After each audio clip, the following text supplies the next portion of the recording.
싱클레어가 이제 학교에 들어갑니다. 라틴어 학교, 지금으로 따지면 뭐 글쎄 그 귀족 사립학교 정도로 생각하면 될 것 같아요. 부잣집이니까.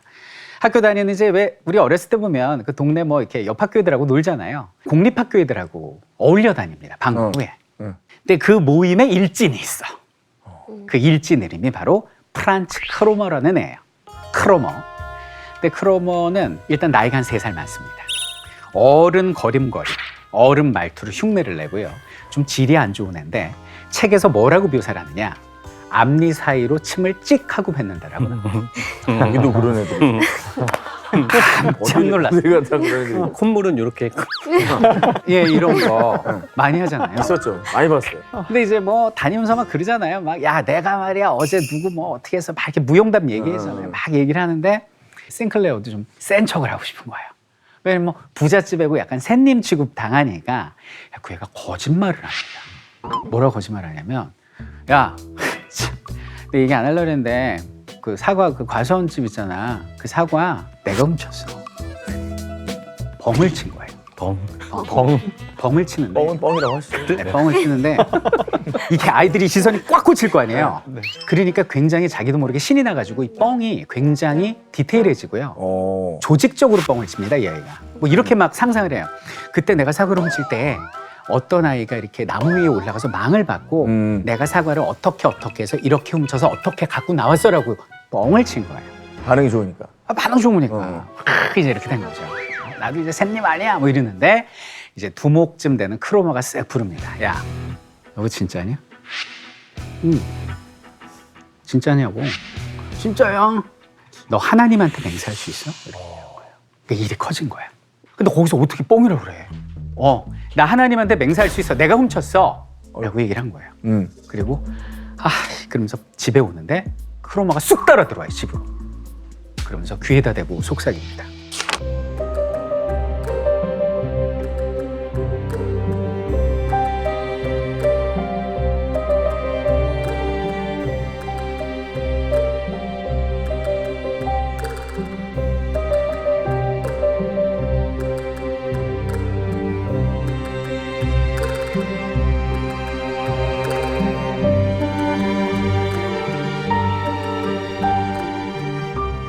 네, 싱클레어가 여기서 이제 멘탈이 붕괴가 옵니다. 그러지 마, 너 왜 그래? 하지 마. 제발 그러지 말아줘. 라고 얘기를 하니까 크로마가 이마르크 가져오시라고요. 협박을 하고 돈 가져와라. 이마르크를. 약 한 20만 원이라고 보자고요. 그럼 10살짜리가 20만 원이 어딨어요. 그래갖고 자기 거짓말을 그 악을 덮기 위해서 얘가 또 악을 저질러요. 엄마 방으로 살금살금 들어가서 저금통을 깹니다. 가져와서. 우리나라 돈으로 치면 6만 5천 원 정도가 나온 거예요. 뭐 어떻게 해. 이거라도 이제 다음날 가져갔어요.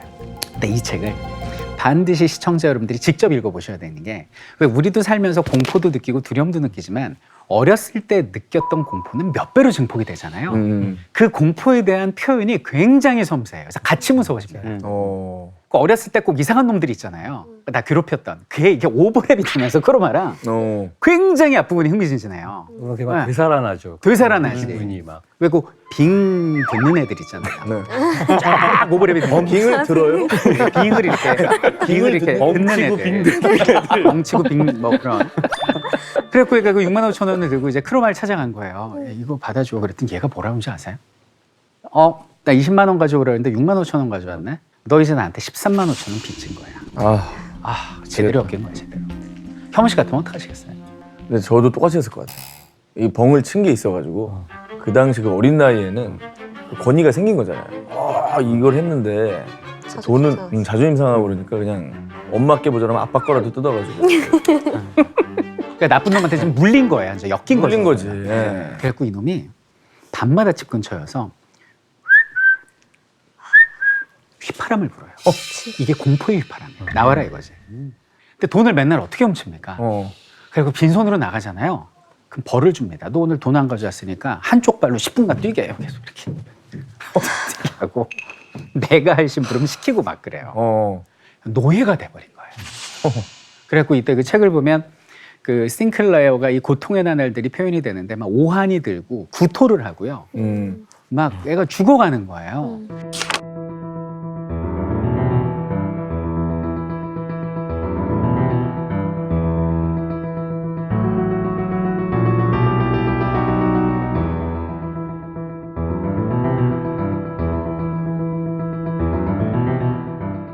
그러던 어느 날 비가 주룩주룩 내리는데 또 이 소리가 들리는 거예요. 아휴, 저놈 또 부르는구나. 오늘 뭐 돈도 없으니까 케이크 몇 조각 가지고 나갔어요. 크로마, 나 오늘 이거밖에 없어. 이거 먹고 오늘은 좀 가줘. 야, 돈은 돈이고, 야, 너한테 좀 부탁할 게 있는데, 네 누나 좀 데려와라. 여기서 이제 싱클레어가 우리 누나를 왜 데려와? 어떡하지? 이제 저놈이 돈을 넘어서 우리 누나까지 막 원하네? 이러면서 오는데, 그때 산뜻하고 낮은 음성이 싱클레어를 부릅니다. 싱클레어! 대학로다. 싱클레어. 이리 와, 싱클레어. 이수일과 심심해. 싱클레어. 그 산뜻한 목소리의 주인공은 누구였을까요? 데미안? 데미안이죠. 싱클레어, 무슨 고민이 있는 거예요? 왜 그래? 집요하게 데미안이 캐물어서 결국 싱클레어는 그 수치스러운 내가 그런 거짓말을 했고 내가 저런 나쁜 놈 크로마한테 협박당하고 있는 얘기를 다 합니다. 그리고 아무한테도 얘기하지 말아주고 그리고 크로마한테 가서 무슨 짓 하지 마. 그냥 못 들은 척 해줘라고 해요. 그러니까 데미안이 미소를 짓고 끄떡끄떡하고 사라져. 그리고 나서요. 싱클레어는 두 번 다시 그 공포의 휘파람을 듣지 않습니다. 죽였나? 죽기 전까지. 평화로운 나날을 가다가 만난 거예요. 크로머를. 그 나쁜 놈을. 눈이 딱 마주쳤거든요. 근데 크로머가 이러더니 이러더니 그냥 가는 거야. 오. 그래갖고 쫓아가서 물어봐요. 싱클레어가. 데미안, 너 크롬한테 무슨 짓 한 거야? 패죽이라고 한 거야? 그랬더니 데미안이 나는 그렇게 거친 그런 저급스러운 행동 따윈 하지 않아. 내가 그에게 어떤 영향력을 준 건 분명하지. 그러면서 미스테리하게 씩 웃고 끝나요. 이야. 거의 사기 캐릭처럼 데미안이 나오는 그러네.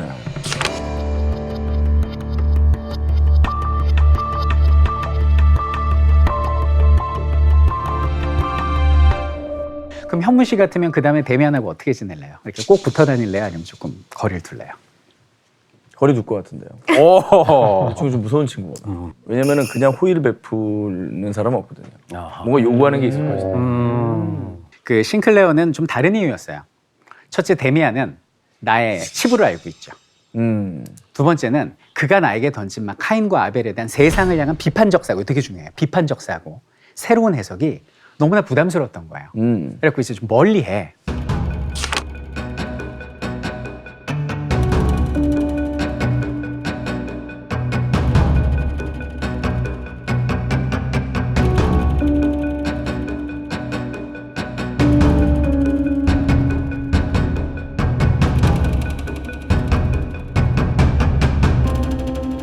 여기 이제 데미안이라는 인물이 아주 흥미로운 인물이죠. 그 싱클레어를 순간순간 이제 나타나서 구해주는 인물인데 요게 좀 악마를 연상시킨다라고 느끼셨어요?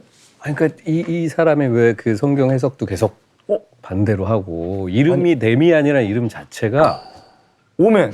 오멘. 데미안이지 걔 이름. 그렇죠. 애기.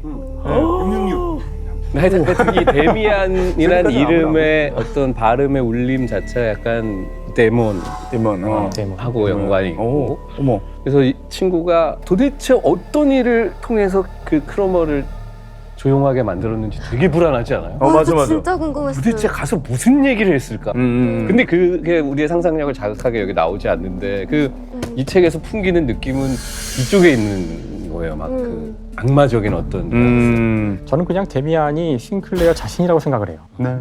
그러니까 여기서는 외부에 있는 사람처럼 계속 다루면서 이야기를 주고받고 하고 있지만 자기 내면의 대화를 그냥 밖으로 꺼집어내서 하는 게 아닐까. 그래서 여기서도 밖에 존재하는 사람이 아니기 때문에 스스로 아마 그 문제를 해결했을 것 같아요. 식스센스 그 장면. 그 약간 이게 객관주의적으로 해석할 수도 있고 주관주의적으로 해석할 수도 있는데 이걸 선생님 이야기하신 대로 데미안이 자기 내부 인물이다. 실제 존재하지 않는. 그렇게 보려면 저는 크로머도 외부 인물이 아니어야 돼요. 그게 주관주의적 해석이라고 그래요. 우리가 꿈을 해석할 때도 보면 꿈에 나오는 모든 등장인물은 그 사람의 일부라고 보고 해석하는 거예요. 응? 그렇게 보면은 여기 나오는 모든 등장인물들이 사실은 싱클레어예요. 그러니까 나도 그런 것 같아. 싱클레어가 한 사실은 사람. 그런 일들을 벌이고 다녔던 거죠. 그럴 수도 있죠. 그리고 그거에 대해서 스스로 이건 위기다라고 자책하고. 느끼면서 스스로 이제 그렇게. 데미안, 자기 내부의 데미안을 그런 것 발견해가지고 하든지. 그렇게 해석을 할 수도 있을 것 해석이 다양하네. 아니면은 또 하나의 이제 해석은 이제 진짜로 객관적으로 존재했던 크로머가 있고 데미안이라는 존재가 있었다면은 사실 우리가 크로머를 그렇게 두려워할 존재는 아니죠. 싱클레어가 보기에는 엄청나게 악의 화신이고 센 것 같지만 걔도 두려움이 많은 아이예요. 그러면은 이 아이의 두려움을 이용하면 얘도 겁을 먹을 수 있거든요. 그렇기 때문에 약점 잡았나 보다. 뭐 대단한 약점까지는 아니어도 마음을 깊게 갖고 상대를 바라보면 상대의 두려움을 자극할 수도 있다고 생각이 들어요.